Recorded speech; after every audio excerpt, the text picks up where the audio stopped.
What up, cucks? It's your boy, The Hater, and this video is going to be about the importance of character in wrestling, right? Specifically, I'm going to focus on one thing, and that is the emoting and taunting, as well as signature moves that are not wrestling moves, that are done within a wrestling match to develop character for the people that are wrestling and to resonate with the crowd, right?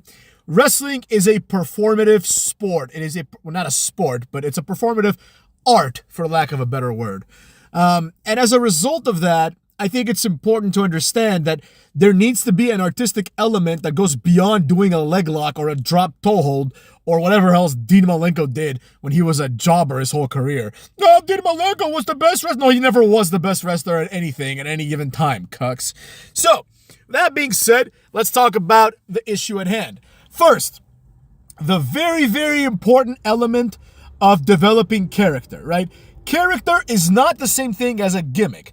A character, or to have character in this context, means that the wrestler has a way of connecting with the crowd and having the crowd understand nuances about this person, that correspond to their wrestling character as well as their gimmick. So, I'll give you a quick example to illustrate. The Undertaker, player.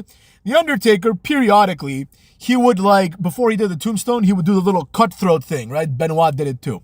Now this, for these guys, signified that The Undertaker means business, right? That he's not here to fuck around. He's going to finish this match, and it's about to end. The match is coming to an end, right? The fans would also get excited because they would understand that now a finishing move is soon, coming towards their screens. So, with that being said, that's a great example of a taunt, right? But let's think about some of the other things that Undertaker did. For example, when he hits the tombstone and he pins people, he sticks his tongue out and rolls his eyes to the back of his head. This is just to make him scarier and to kind of go along with the fact that he's a demon, right? This is a very innocuous and a very small point, but it is an important point, right? There's other little things that wrestlers do to kind of indicate who they are.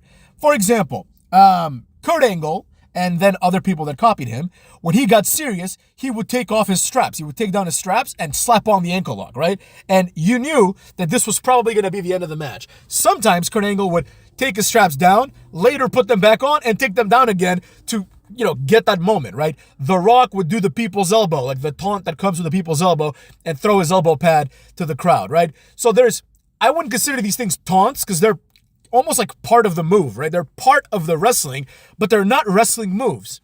A personal favorite of mine is the Batista, rope shake, right? The Ultimate Warrior rope shake, I should say, right? This, again, is a predecessor for the upcoming finisher. Randy Orton's, ground pound thing where he punches the ground and he gets on his, knees and, gets ready for the RKO. That's another indicator of something happening. Even something as simple as Kane, adjusting his glove and, signaling that he's going to go for the chokeslam. These are great wrestling tools, right? They're not moves per se, but they're tools. And they are important in allowing the audience to connect with the wrestler. Now, in addition to this, we also have taunts. The just bring it, right? The yes chant. Stone Cold going up to the top turnbuckle and doing the double middle fingers. Some of the other things that I mentioned, right? Then we have also obviously extreme versions of this that really made a wrestler, like the Eddie Guerrero, disqualification move, if you will, right? Where he would maybe take a chair and hit the ground with it and throw it at his opponent and pretend that he got hit by the chair. Any other kind of lie, cheating, and stealing antics, right? Antics might be the word that we're looking for here, right? These are important in getting not only the wrestler over, but making the wrestler fun and entertaining. Now that I've explained exactly what I'm talking about, right? And there's many other examples of this, like Val Venus' little taunt where he puts his fingers downwards, his little dance that he takes off the towel. All of these are part of the presentation of the wrestler. And fundamentally, in my personal opinion, I think that the wrestlers that have these moves and these taunts and these antics, they are the ones that really get wrestling, right? This manifests in a variety of ways, and that's the beauty of it, right? the personality of the wrestler is going to come through. So Enzo Amore, for example, in the middle of a promo, starting the Running Man dance, which was a trend back then. Like, that's something that's characteristically Enzo Amore behavior, right? If someone else does it, it's weird. But if he does it, it's cool, Even something as silly as Eve Torres twerking. These are the things that make a wrestler go over. Look at Victoria. Remember Victoria? She was a boring heel for quite a long time, and people liked her because she was good at what she did. You know what I mean? She was a good heel. But then remember when she had that character switch where she became like almost like a dancing party animal type, and she had that new theme song. I'ma go with my bats off, with my bats off, with my bats off. Remember that one? Right? She started doing all these different moves. She understood wrestling, right? She would do her standing moonsault, but first she would do this little shake, right? Which wasn't, of course it was meant to be sexy in a certain way, but it wasn't overly sexual. It was more like a flamboyant move. It was a showman, a show-offish move, right? Randy Orton doing the little pose that he does. All of these things are part of the character. Now, why do I say all this, right? Because you might be thinking, okay, great, we already knew that. What's the point of this video, cuck? And that's why I'm here to tell you. The point of the video is think about how many wrestlers do this nowadays, right? Almost none of them, motherfucks. Can you associate any taunt with Kevin Owens? Can you associate any catchphrase with Kevin Owens? Can you associate any move specifically and uniquely to Kevin Owens? No, the pop-pop powerbomb is just a powerbomb. It doesn't even have a name. It's called the pop-pop powerbomb, right? And the fucking, what's it called? The stunner, obviously, he stole it from Stone Cold. Sami Zayn has the haluva kick, which just the name is what he brought to the dance, because MVP used to do that, called the player's boot. You know what I'm saying? The point is, both of these guys that I just mentioned don't have a taunt, don't have any antics. They just go out there and they wrestle. So when I say things like Carmelo Hayes is on the same level as Nathan Frazier, part of it is this. It's like you don't do anything to get yourself over with me, with the casual viewer, let's say, right? Even though I'm obviously not a casual. Other wrestlers have tried to do this, but it has failed miserably. Like, for example, Ilya Dragunov, inexplicably, in the middle of the match, will start pretending he's a conductor, right? This has no connection to his character, right? He's supposed to be this, the Mad Dragon. He's this tough guy who, never gives up. And he tries to emote, but he's just not good at it. And so then he's like, oh, I'm going to conduct a symphony. What? Nakamura's erratic dancing and, weird shit is just, it doesn't fit him as a person, right? He's supposed to be this Japanese wrestler, and all he does is kicks and knees, and then all of a sudden he starts dancing, right? He tries at least. He does the good vibrations where he puts the foot in the person's throat in the corner, and he just shakes. All right, at least that's something to look forward to. It's a silly move, but it's something to look forward to, right? But you look at people like Finn Balor, Damian Priest, JD McDonough. None of these guys have a move that is associated with them, or a taunt, I should say, that is associated with them. Then look at Dragon Lee and every single luchador who has never tried this at all. They don't have anything that they do that's this is going to signal something. The only exception, and it's not a coincidence, is Rey Mysterio, right? Rey Mysterio does all of the things. First of all, the 619 and the setup to it is the climactic part, but that's not even the point. He does the little thing where before he goes off the ropes, he puts his hands towards his mouth and he pretends to say 619 or something, right? That, even though it's small, you know that the 619 is coming. You already knew that because the person's draped over the ropes. Then he also goes off of the middle rope, right? These little things that other small wrestlers can do, but he does to make himself unique, right? These are the things that make wrestling good. When Rey Mysterio debuted, they would spring him up with a little platform, right? So he would just jump really high, and it would be it would already put you in the mood for a Rey Mysterio match.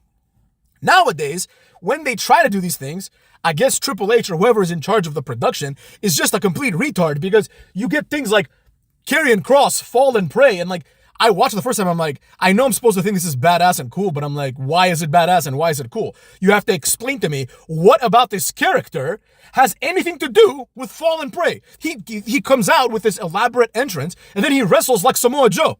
And I'm like, oh, okay, so you could have just put this on Samoa Joe and nothing would have changed. But Rey Mysterio, his entrance is completely different, right?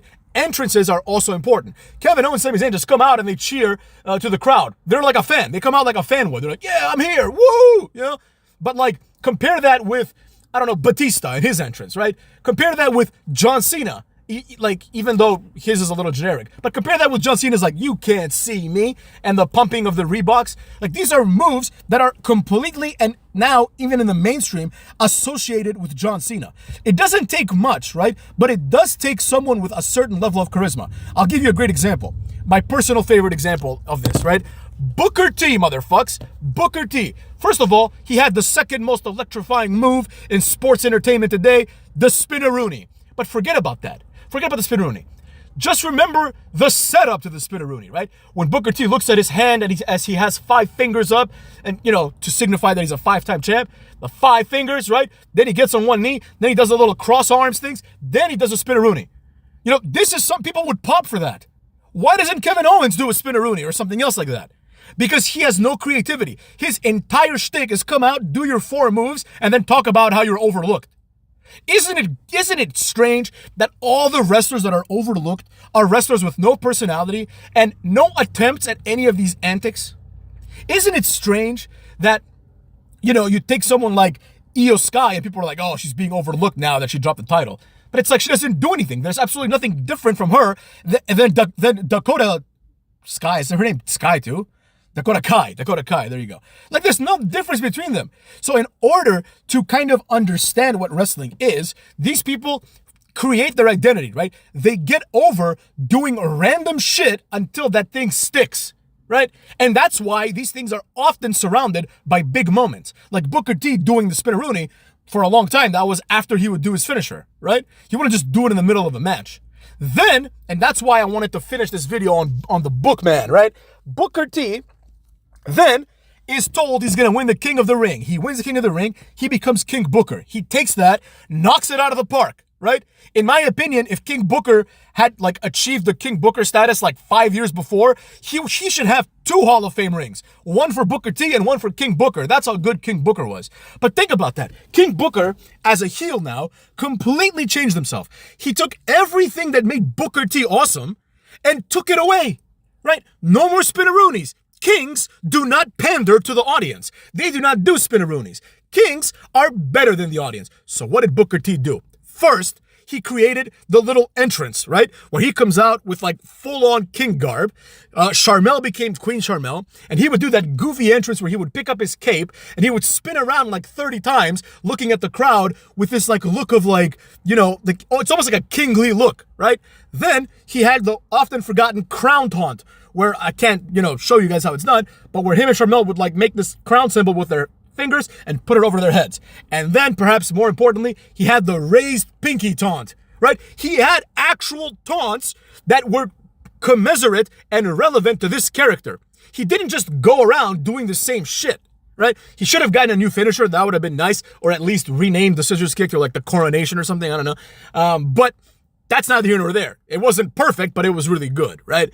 That is the difference between Booker T and Trick Williams. That's why when I hear shit like Trick Williams is the next Booker T, Trick Williams is not the next Booker T. Trick Williams is the next Keith Lee. You know what I'm saying? That's what his career is going to end up. He's not going to be this huge star because he doesn't have anything that puts him over. He's not great on the mic, right? He's like on the Keith Lee level on the mic. Like, I mean, no, Keith Lee is pretty bad. So he's better than Keith Lee, but the point is, he needs to do things to get himself over, right? And other people need to follow suit.